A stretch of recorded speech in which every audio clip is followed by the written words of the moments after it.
And welcome back. How often you fight your mind on your spiritual journey?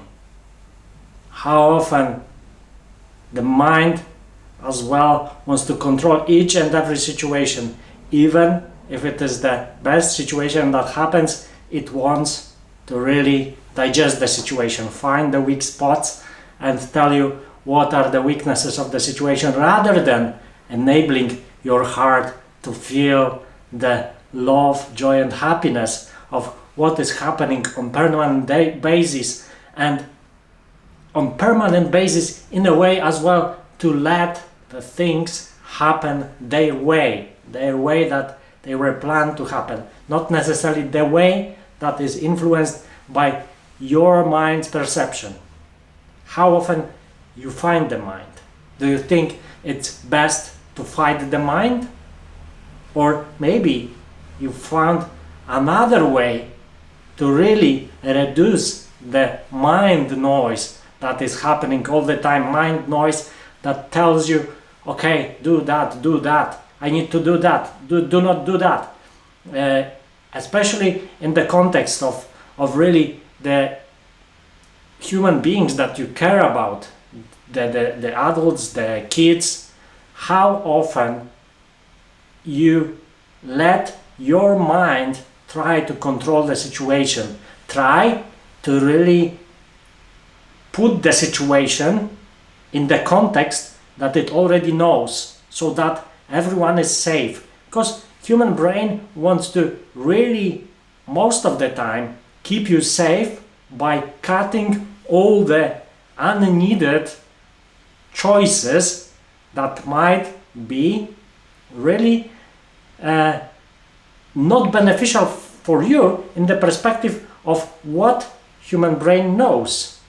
And if something is new, you have chance to experience something new, then for your brain it's a situation it does not know. So if it does not know what might happen, it wants to stay in the secure spot where it knows what will happen and really not do anything about it, and not really grasp what might be beneficial for your human experience. On the other hand, the heart is really forward going, it wants to create. So when heart and brain wants to one wants to do something, second one says no, not this time, well maybe let's postpone it, it might be too dangerous, I don't know the situation, someone will make laugh of me, and it already plays on those fears that it knows to really convince you that you shouldn't go into specific situation.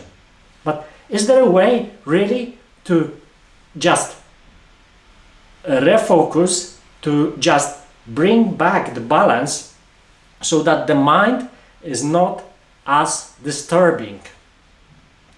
There are some ideas about it. So meditation, but sometimes meditation, you have to have space for meditation. You have to really either sit down or stand up. You can practice some breathing. Breathing is quite quick one really to releasing the tension, but the even more powerful tool that lets you really bring the mind, the brain to the balance, to not really making so much noise, is just trying to focus on really the emptiness, the aspect of your being, just feeling that you are, feeling the I am that you are aware of, feeling your true self, just focusing on being,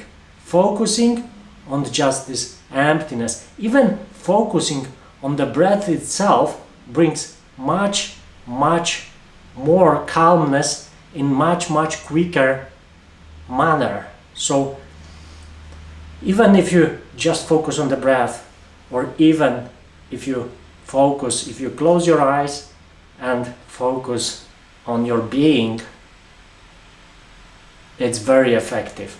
If you focus on your being, if you stop really letting the brain with its energy run the show, then if you calm down, if you focus, you already start to be aware that brain starts to really lower and lower the amount of information, the amount of messages it bombarded you with just before.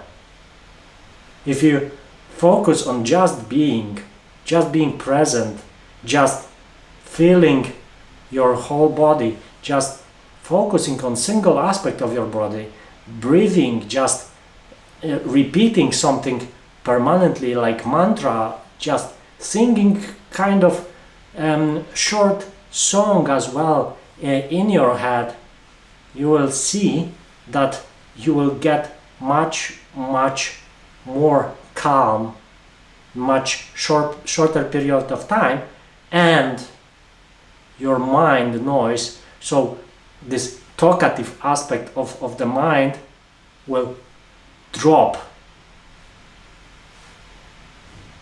quite quickly. So try to practice this this short exercise. Just focus on your being. Just let yourself be in emptiness. Let yourself just focus on this aspect that you are, and this aspect that you are not the body, you are not the mind,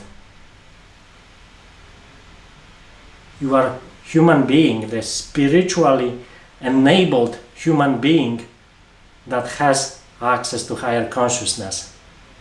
So by focusing on your being, you are refocusing all aspects of you on being, all aspects of you on this access to the endless amount of energy that lets you really energize yourself without any external resources. Just add yourself the amount of energy that bases on calmness, because as well you have to be aware that your mind, your brain consumes the energy. So there were lots of saying. One was from Charlie Chaplin about that for really running life, what you need solely, so that the one thing that can enable running your life in a perfect condition is love.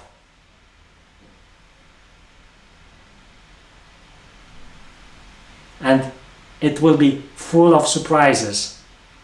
For anything negative, you need to provide external energy to run it.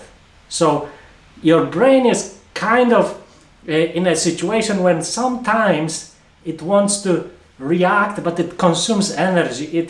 It works on this aspect of fear. It wants to protect you most of the times, but it consumes energy in this way. So be cautious on what you let your brain consume energy. If it is on something that brings the creative aspect of you, or you let your brain consume energy, or on fears, on feeling the weaknesses that we have, the weaknesses that can be exploited by someone, and those weaknesses that already bring the pictures of what bad can happen. So really focus yourself by focusing on emptiness, by focusing on your breath, by really staying in a moment, but doing some breathing exercises, or just by closing your eyes and focusing on emptiness. Test it and try to prolong these aspects of focusing on emptiness, so that you can do it automatically in situations in your life that would require for you to just focus fully on being present rather than on all this noise that is happening around you. To be fully focused and to open up for the higher guidance. So do not fight your brain. It's there for you. You have power over the brain. It's your choice. You have power to refocus on emptiness, and it will bring calm to your brain, to your mind. It will be new starting point, and the starting point where you can start to be as well the observer, because the calm mind wants to have something to do. And this something to do might be to convince the mind that it can observe itself and really give the feedback to your defense mechanism that can enable as well you going to this state of emptiness, state of focus on really being on this I am aspect of you. So thank you very much and see you next time. Bye.